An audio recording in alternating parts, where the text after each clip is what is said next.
Bonjour à tous et bienvenue dans Immersive, votre toute nouvelle série. Le concept est simple.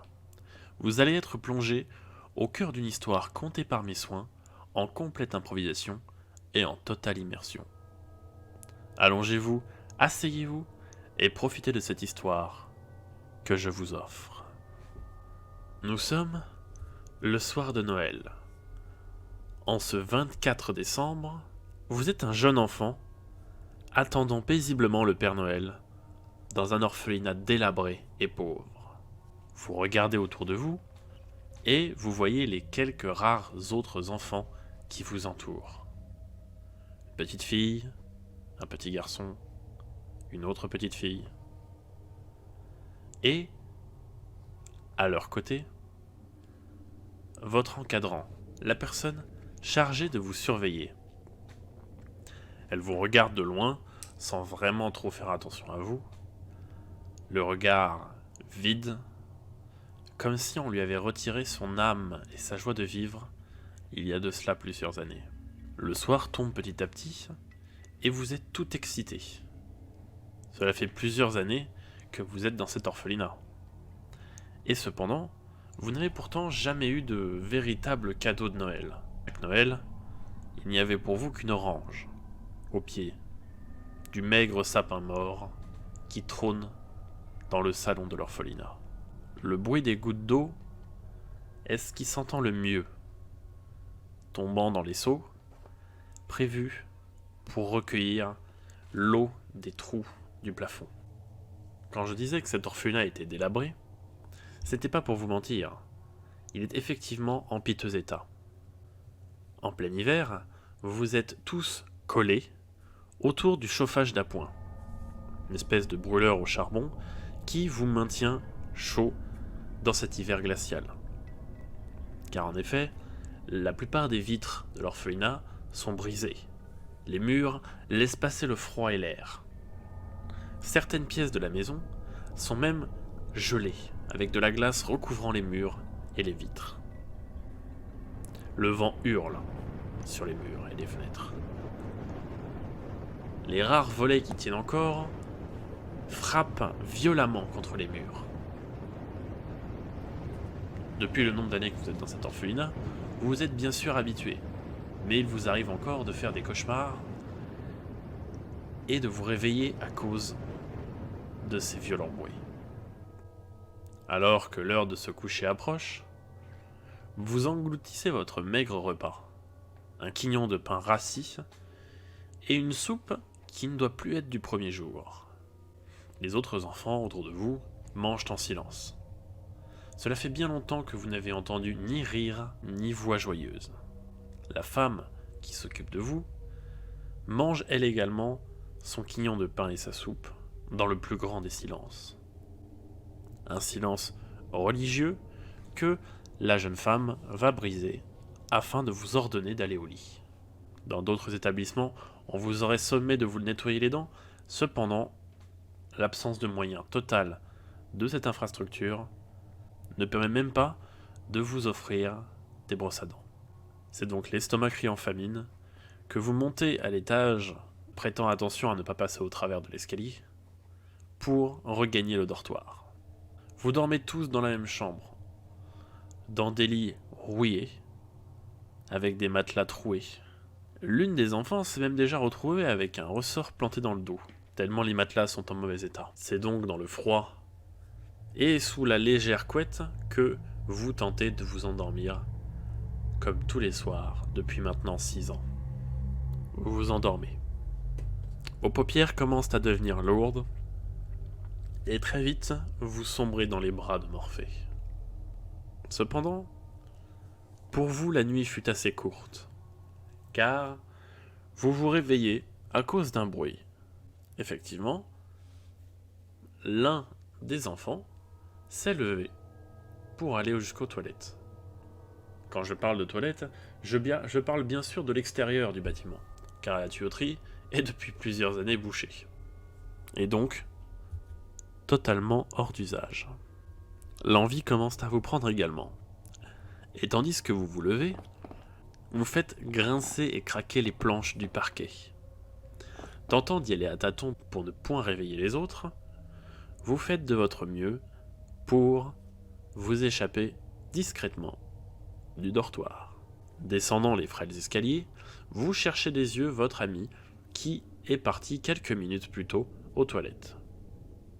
Ne parvenant pas à le retrouver, vous décidez de sortir faire votre affaire. Cependant voilà. L'extérieur est assez lumineux, car la pleine lune y trône. Et c'est dos à l'orphelinat que vous vous vidangez dans les plantes. Cependant, votre œil est attiré furtivement.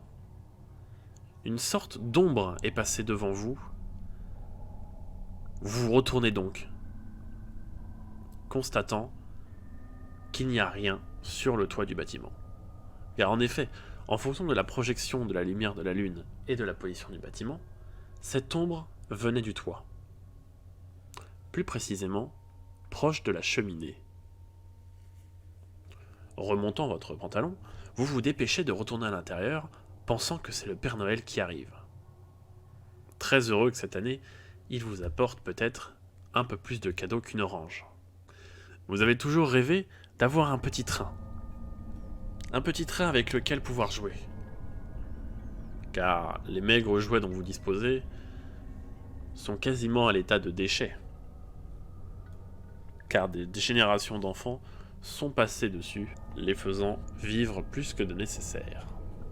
Vous remontez donc dans la chambre, avant de vous arrêter en plein milieu de l'escalier à cause d'un bruit. Vous voyez de la suie qui commence à tomber de la cheminée. Vous vous précipitez donc à tâtons afin de regagner votre chambre. À votre grande surprise, votre ami, ayant quitté la chambre plus tôt, n'est pas revenu.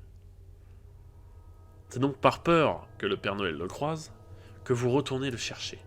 Retournant vers l'escalier, vous le descendez prudemment avant de voir Pierre, votre ami, face à la cheminée, attendant avec impatience que le Père Noël se retrouve face à lui. Vous essayez de l'appeler, tout en restant le plus discret possible. Cependant, rien n'y fait, Pierre ne vous entend pas. La suie tombante se fait de plus en plus importante, et quelque chose apparaît enfin dans votre champ de vision. Ce n'est pas une grosse main potelée dans un gant marron et dans une manche rouge à froufrou blanc, mais c'est une sorte de paire de griffes qui tient le rebord de la cheminée. Pierre s'éloigne quelque peu en disant « Père Noël, est-ce que c'est vous ?» Aucune réponse, bien évidemment.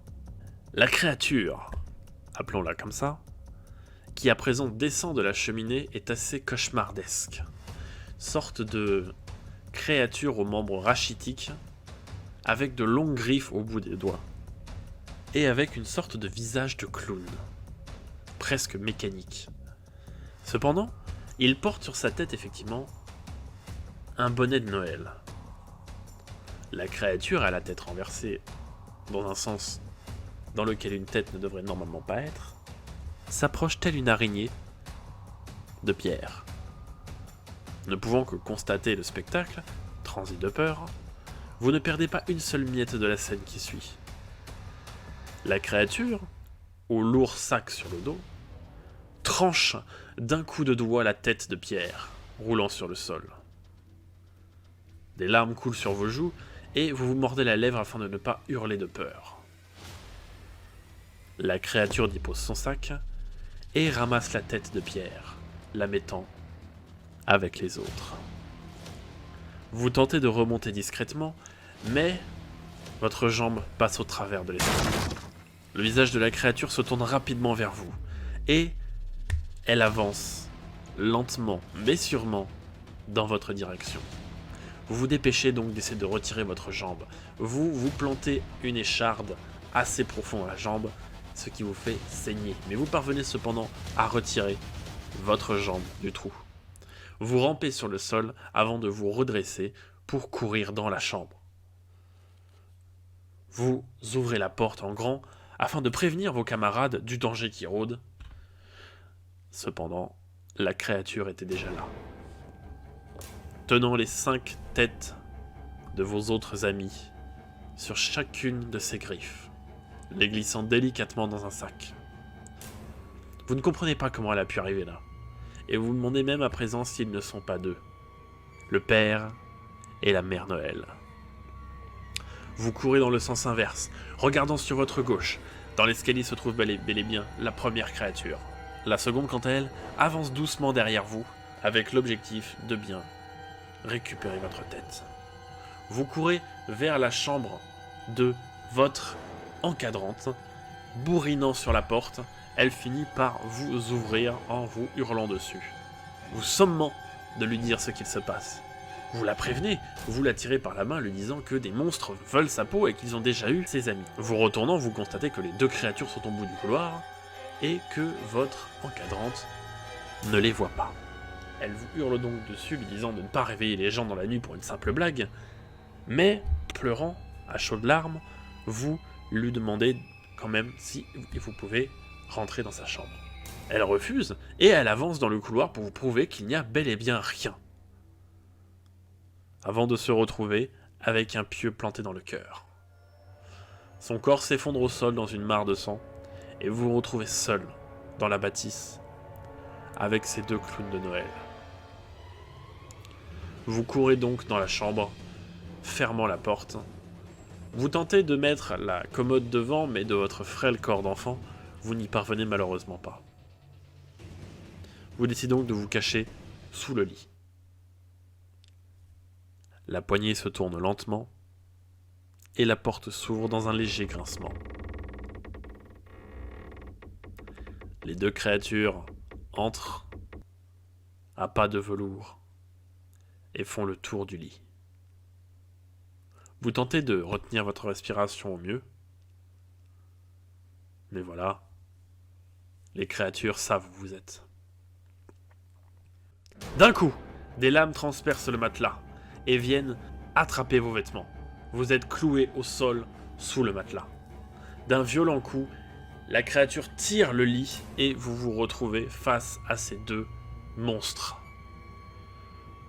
La créature tente de porter la main devant vous, mais le sol sous votre corps craque.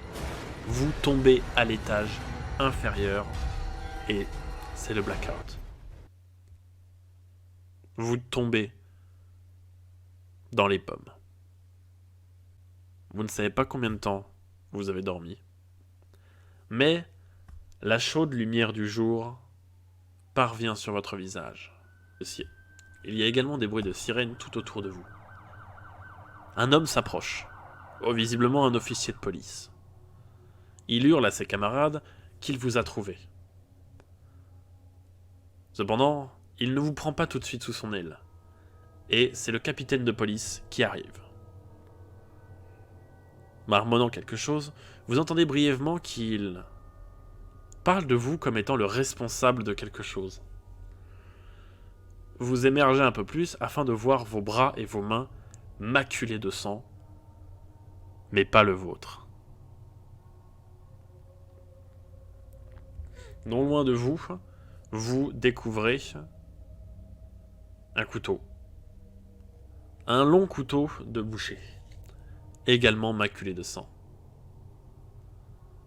Dans votre poche, on trouvera des médicaments. Médicaments que, bien évidemment, vous n'avez pas pu vous procurer seul.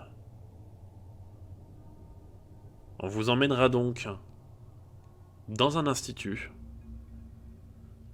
dont vous ne ressortirez jamais.